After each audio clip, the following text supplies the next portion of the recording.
Ethula umbiko obhekele izikhalo zamasosha uthi kumele kubukezwe imithetho ezokwenza ukuthi leli hhovisi lizimele linganciki eminyangweni wezokuvikela ukuze likwazi ukwenza kahle umsebenzi walo. Review our legislation so that we can become a public entity and be able to perform our functions efficiently.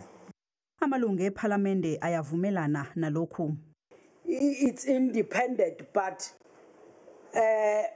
financially they depend on the Defence Force. And remember, it deals with the investigations. And some of the investigations, they implicate the generals. Kulo mhlangano iphinde yavuka oqokweni eyamasosha akulelizwe ajutshwe eDRC. Usihlalo wekomidi lezokuvikela ePhalamende uthi lelizwe angeke lisonge izandla lingazibandakanyi nemizamo yokuletha ukuthula eAfrika. We cannot as a country isolate ourselves from peacekeeping. We are part of a broader South Africa, part of a broader Africa. Elinye ilungu lekomidi lithi ungqongqoshe wezokuvikela uEnji Motshekga akakufanele ukuba kulesi sikhundla. The minister is not fit for her position. And there is no way in the whole world that you can take a civilian and lead the Defence Force.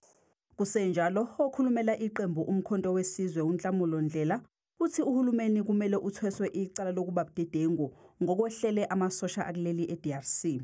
We'll be able to get deeper analysis of exactly what's going on here and be able to hold them accountable there.